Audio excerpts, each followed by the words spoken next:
Hey guys, welcome back. My name is Mike McCarville. We're going to build a McCarville Studios kit that has come out. I'm not sure where to start with this description because this thing is kind of a beast. I decided I wanted to do the structure that's pictured in that black and white photo in the upper right hand corner. Um, as I was working on the kit and designing it and cutting some of the initial pieces, I met Craig Symington in Tacoma, in Washington State, where the National Narrow Gauge Convention 2022 is being held. So we struck up a conversation and then talked about doing some sort of a collaborative effort. Craig writes tons of articles for the Narrow Gauge and Shortline Gazette magazine. It's been out for 50, 60 years. Anyway, I love the magazine and the fact that I got to meet Craig and start talking about doing an article. So Craig wrote the article, and Craig Symington did his build, and it actually showed up in the March-April issue, just the last issue that's out. Um, but as we went through, we kind of tweaked a few things here and there, did some improvements, make some changes to the kit. For example, the roof is fairly complex, so it's a lot of work to get all the shingling just right and all the valleys and everything. And I got to the point where I couldn't really see a convenient way to get the roof to be removed. So now we added an access panel underside of it. So if later you decide you want to add lighting and rooms and whatever, you can get to the inside, just cut the little retaining tabs off that inside panel, and then you can remove it. You don't have to cut the whole thing out completely, but it's pretty solid and it'll sit in place. So if you decide just to leave it, like for me, I'm not going to do the interior. I'm not going to add any lighting, maybe someday, but that's the reason for the access panel. So anyway, um, once again, I want to thank Craig. He worked through kind of like some of the brute force initial things that I usually do myself. I got a lot of that stuff. About half of it was done, and then Craig jumped in, sent him a copy, and then since then we just traded a lot of communication and stuff. So this is the kit.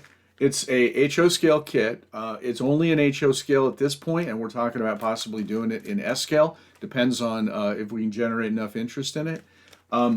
The kit is MDF on the interior, just like all the other kits, and it's got a siding material. Some references talk about a greenish gray. Other ones look gray.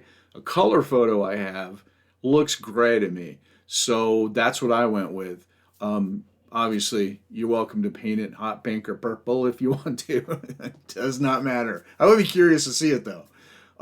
There is a Coors sign out front. I found some of those, and so did Craig, graphics for that online, and then scratch built something. But those Coors signs aren't really in the kit. There's an example of what it would have looked like in the instructions. So hunt that down. It's just basically going to be on, two pieces of basswood and three sticks. There's Coors signs on the front of it. Now, it's all shingled. The roof and the front porch and the back porch and that little building out front is a pump house. There's a little ditch you can see that goes from the pump house over into the building. So this structure is pretty new. There's not a lot of weathering on it because they're running a line from the pump house over to the structure. So I don't think it's been in use very long in this photo. And this photo is in the 40s or 50s, I forget which. Anyway, there's shingles for the structure, but the pump house has like these hexagon shaped shingles. So we included those, and I decided since I had made some hexagon shaped shingles, I kind of like those. They're kind of neat looking. I put them on that back shed at the very end of the building, all the way down on the far left. There's a little shed on the back. There's a back porch.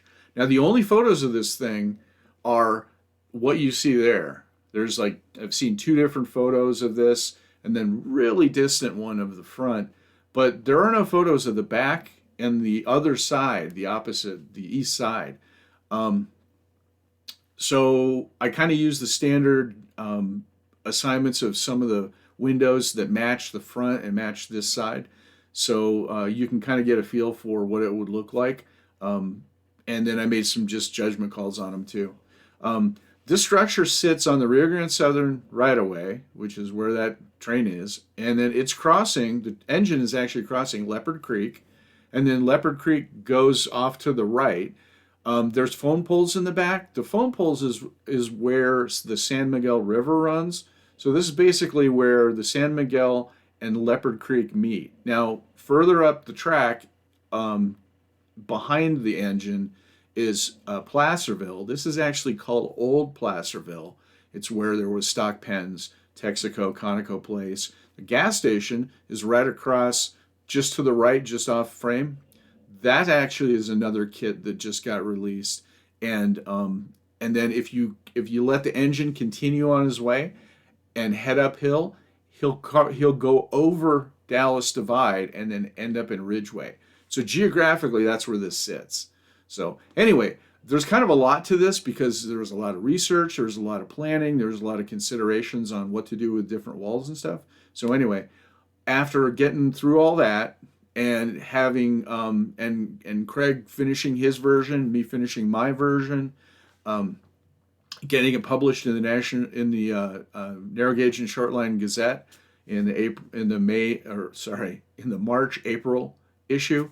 This project's finally done.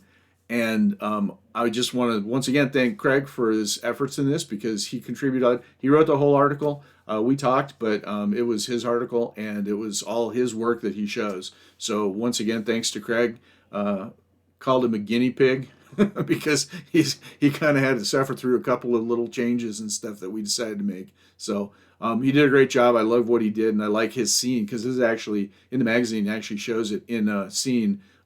I don't have a scene to put in yet, so hopefully soon. Anyway, let's go through the kit build, give you an idea of what's involved. MDF construction and laser cut shingles and siding strips.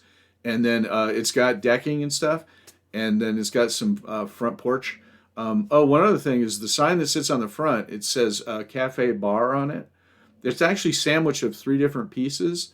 And I learned this from a Bar Mills kit. One of the methods that they had done, they took the material and they painted it, and then they took spackling compound and they smeared it into the laser cut grooves that are etched in the material.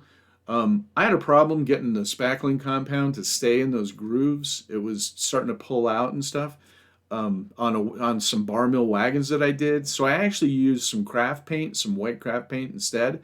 And that's just a little more fluid and stays in those grooves. And then when you scrape it off, you get a little bit of white on the outside. So it kind of looks faded. So it's kind of cool. You could certainly do custom decals or something like that. But I kind of like the way it looks. So anyway, it's 3 different pieces. And it replicates the sign, which you really can't see in this photo because it's kind of obscured by the smoke from the engine. So anyway. Okay, no more diversions. That's it for the kit. Let's go ahead and jump through it. We'll look at the finished product when we're done, then we'll wrap it up. Let's go.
Okay guys, that's going to do it for this project. Once again, I want to thank Craig Symington for helping with collaboration stuff.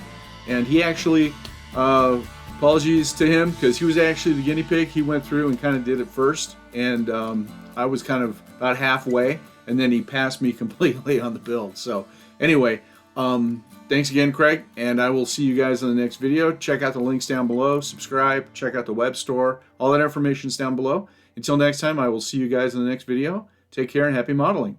See ya.